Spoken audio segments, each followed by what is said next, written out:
Salut Mario. Bonjour. Alors vraiment, on vit une période extrêmement critique de notre déconfinement avec les rencontres qui ont commencé davantage en fin de semaine, l'ouverture des commerces à Montréal. On marche vraiment là sur un fil de fer présentement. Tout à fait. Parce que, d'abord, c'est tentant de...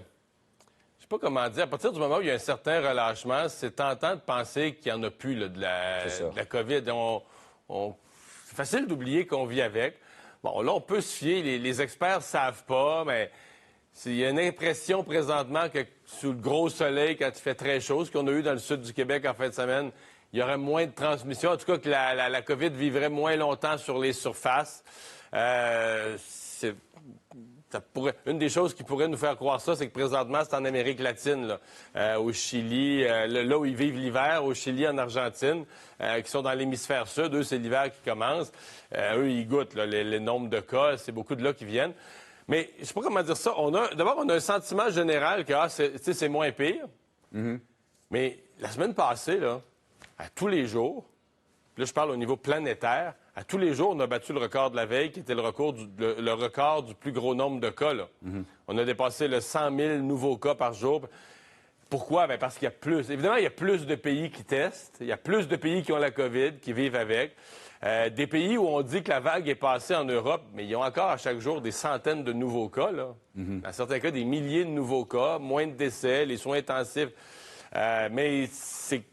Fait que t'es comme pogné. Puis là, aux États-Unis, bon, on déconfine, mais on a encore vu que tu peux encore avoir des événements extrêmement multiplicateurs. Je sais pas si tu as vu dans le centre des États-Unis, c'est deux coiffeurs. Ils ont deux cas de coiffeurs. Un a contaminé, je pense, c'est 80 ou 70. Je pense qu'au total, c'est 140. Là. Ouais, un, c'est 80, puis l'autre, c'est 60. Là. Mais deux coiffeurs.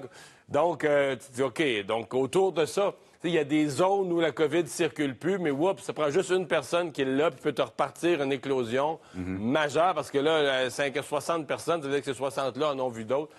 Fait que, pour moi, là, la grande région de Montréal, présentement, on marche vraiment sur un fil de fer. C'est-à-dire qu'on a déconfiné plus tôt que la plupart des villes du monde. Quand je dis plus tôt, en termes de baisse des hospitalisations, baisse du nombre de cas, on a commencé à déconfiner dès qu'on a vu que les cas partaient à la baisse. Alors que dans d'autres villes, même à New York, ils ont attendu d'avoir une baisse beaucoup plus prononcée, beaucoup plus assurée. Une tendance, là, vraiment une tendance forte, beaucoup plus claire à la baisse. Donc ici, on a voulu être un peu plus agressif.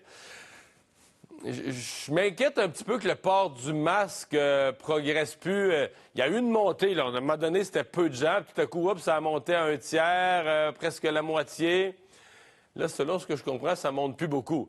Et là, je parle dans le métro, je parle dans les transports en commun. Mon impression, c'est que si ça monte plus dans les transports en commun, je pense pas qu'on va être bien... Mettons qu'on est à 50 ou même pas moins de 50 dans les transports en commun, je pense pas qu'on va être mieux dans les commerces. Là. Je pense pas que j'ai l'impression que le métro, là, c'est le maximum. Là. C'est l'endroit où on est le plus enfermé, incapable de respecter le 2 mètres. J'ai l'impression que ce qu'on voit dans le métro, le 50 ou un peu moins, c'est comme pas mal le plafond. Donc, est-ce qu'on va devoir l'imposer, le masque? On va surveiller comment les chiffres évoluent dans les 2-3 prochaines semaines, mais j'ai vraiment l'impression... Bon, puis peut-être que la météo va nous aider, peut-être que le temps très chaud va nous aider. C'est à espérer, il faut essayer d'être optimiste. Mais moi, je sais pas, je regardais ça aller en fin de semaine, puis je me disais, boy, qu'on est... on marche comme sur le bord d'un précipice. Précipice, entendons-nous. Le précipice étant pas tout le monde qui décède, là, mais...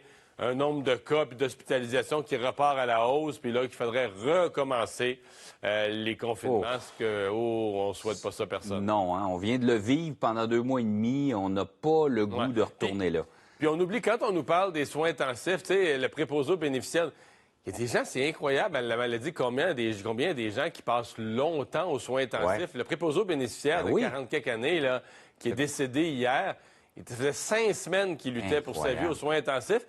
C'est comme si, mettons, hier, moi, j'ai joué au golf, on dirait que on dirait on fait beau, on dirait qu'on l'oublie vite, ça, la réalité de la COVID. Tu vois, il y a du monde là, qui était pas malade pantoute, qui ont attrapé ce virus-là, puis là, sont aux soins intensifs depuis des semaines, luttent pour leur vie. Il y en a moins qu'avant, mais il en reste. Fait que la COVID est toujours là, mais on est vite à l'oublier, puis tant mieux, dans le sens qu'il faut l'oublier un peu. On peut pas vivre toujours, on peut pas vivre enfermé, mais il faut vivre avec le souvenir que... J'ai bien aimé l'expression, je pense que c'est la ministre Guilbeault, là, la COVID rôde autour tout le temps, tu sais. Oui, absolument. Le virus road. Oui, absolument. Par ailleurs, la subvention salariale d'Ottawa, il n'y a pas juste les entreprises qui la veulent. Les partis, en fait, tous les partis sauf le Bloc. Hein? Exactement. Bien, voici l'état de situation. La subvention salariale est là pour les entreprises qui ont perdu 30 de leurs revenus. On compare un mois avec un mois. L'exemple, avril 2019 avec avril 2020, on compare le même mois. Puis si en 2020, à cause de la COVID, tu as perdu 30 de tes revenus, tu as le droit à la subvention salariale. Mais entendons-nous bien, c'est pas un chèque qui t'est envoyé comme ça. Comme entreprise, tu as un devoir. Il faut que tu gardes tes employés. Exemple, il y a des entreprises qui avaient fait des mises à pied, puis quand ils ont vu la subvention salariale, ont rappelé leurs employés, même dans certains cas, si leurs activités étaient interrompues. Donc, tu rappelles tes employés payés chez eux ou payés à faire... dans certains cas, il y en a qui en ont profité pour faire des grands ménages un peu dans les bureaux, peu importe, mais tu rappelles tes employés pour, essentiellement, garder le lien d'emploi. C'est un peu comme ça que c'est résumé. On garde le lien d'emploi, ils reçoivent leur paye, mais les 3/4 de la paye est payée par le fédéral. Donc, l'entreprise paye juste 1/4 de la paye. Ce programme-là était donc admissible aussi à d'autres organisations. Par exemple, les organismes de charité, là, les fondations pour les maladies de ceci ou de cela, qui, à chaque mois d'avril, faisaient un souper, un bal, un tournoi de golf au mois de mai, peu importe. Mais là, on le sait, toutes ces activités-là sont annulées. Alors, les fondations avaient la même possibilité. Si vous gardez vos employés, vous avez une baisse de vos revenus, vous n'avez pas pu faire vos levées de fonds habituelles, puis vous avez gardé vos employés, vous avez droit aux 3/4 remboursés, des salaires remboursés.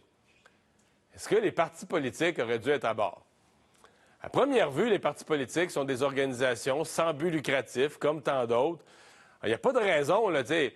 C'est juste que ça paraît mal, puis ça fait réagir bien des gens qui disent « Ah bien là, ça n'a pas de bon sens, les partis politiques qui vont vivre au crochet de l'État, qui vont recevoir la subvention salariale. » Juste vous dire qu'au Québec, de toute façon, ça ne s'applique pas parce que les partis politiques vivent déjà entièrement au crochet de l'État.